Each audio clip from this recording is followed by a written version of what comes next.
گرامی وقار نوجوان کو یہ چاہیے کہ حضور صلی اللہ تعالیٰ علیہ وسلم کے اخلاق پر اگر وہ چلنا چاہے تو میرے نبی سے پوچھے آقا سب سے زیادہ برکت کون سے نکاح میں ہے؟ حضور نے فرمایا ان اعظم النکاح برکتن ایسرہ مؤنتن او کما قال رسول اللہ صلی اللہ علیہ وسلم. میرے آقا صلی اللہ تعالیٰ علیہ وسلم کی حدیث ہے، فرماتے ہیں سب سے زیادہ اس نکاح میں برکت ہوگی جس نکاح میں خرچہ کم کیا گیا ہو. حضور پاک صلی اللہ علیہ وسلم نے فرمایا. اب اس کا مطلب کنجوسی نہیں، بخالت نہیں، جس کی جتنی حیثیت ہے اس اعتبار سے کرے، اپنی حیثیت سے زیادہ ٹانگ بھی نہ پھیلائے، اور اللہ تعالیٰ نے نعمتیں دی ہے تو بخالت بھی نہ کرے، غربا اور مساکین کو خوب کھلائے. اس لیے کہ اللہ کے نبی صلی اللہ تعالیٰ علیہ وسلم کے تقریباً 11 نکاح اس میں سب الگ الگ قسم کے ہوئے ہیں. جب حضرت خدیجہ سے نکاح ہوا تھا، حضور کی عمر 25 سال کی تھی اور آپ تجارت کر رہے تھے اور تجارت کا مال تھا. آپ صلی اللہ تعالیٰ علیہ وسلم نے جو نکاح فرمایا اس میں لوگوں کی دعوت بھی ہوئی. ایک نکاح ہوا حضرت سودا رضی اللہ تعالیٰ عنہ سے، وہ اس نکاح میں صرف کھجوریں بانٹی گئیں اور کچھ بھی نہیں. پھر حضور صلی اللہ تعالیٰ علیہ وسلم نے حضرت زینب سے نکاح کیا، حضرت میمونہ سے نکاح کیا، اس میں تو بکرا ذبح کر کے ولیمہ کیا حضور پاک نے، اور اتنی بڑی دعوت کسی اور میں نہیں. کیوں؟ یہ میں حالات بتا رہا ہوں.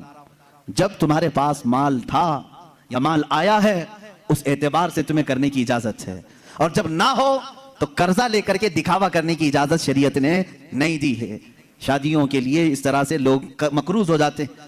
کئی لوگ ایسے ہیں جو اپنی پتہ نہیں عزیز چیزیں اٹھا کر بیچتے ہیں، نہیں صرف 4 لوگوں میں مجھے منہ دکھانا رہتا ہے، منہ دکھانا رہتا ہے، نکاح کرنا ہے بیٹی کا، نکاح کرنا ہے فلاں کا. اور آج کے معاشرے سے میں نوجوانوں سے کہوں گا، میرے سننے والے جتنے نوجوان ہیں، اگر نبی سے محبت کرتے ہو اس میلاد میں ایک عزم کر لو، ایک عہد کر لو.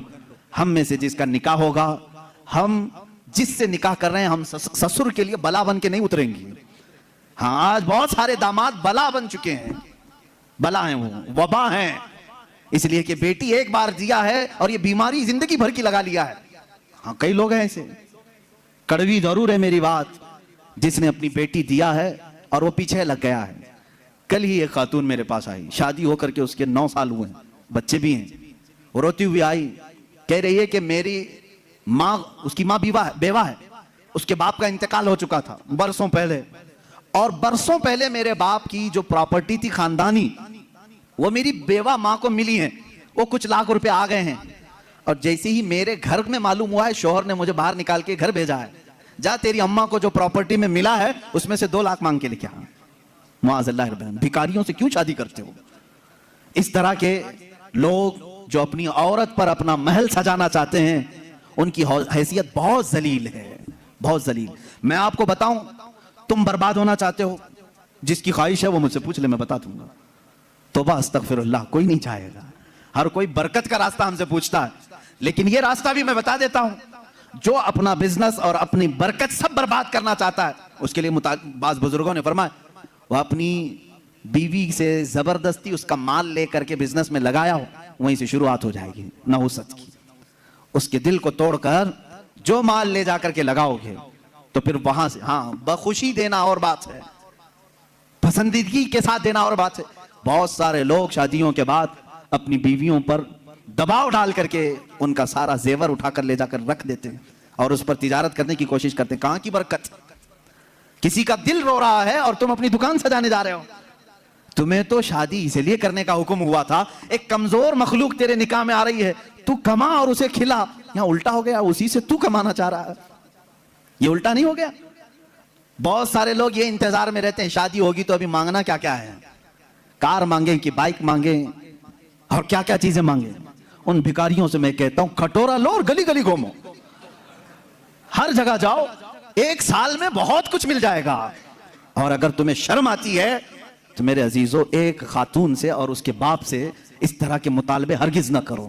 ہاں مانگنے کے طریقے بھی الگ الگ ہیں. پہلے کھل کر مانگتے تھے، بولتے تھے یہ چاہیے، لسٹ آتی تھی، ساری لسٹ آتی ہے خاتون کے گھر میں سسرال. لیکن ابھی کچھ نہیں. ہماری کچھ بھی خواہش نہیں ہے، ایک اچھی شادی کر کے بھیجو، اچھی شادی کرو. اچھی شادی کا مطلب ڈینیسن میں ہونا چاہیے. میں تو یہاں نام لے رہا ہوں، تم دبا کر کے اپنی خواہشوں کا ذکر کرو اور اسی میں دبے لفظوں میں ساری چیزیں ہوں. ہم کو کچھ مت دینا، اپنی بیٹی کو ہی جو کچھ بھی دینا ہے دے دو، ہم اس پر نہیں کہیں گے. اور باپ بیٹی کو جو دے بعد میں تانا ماریں گے.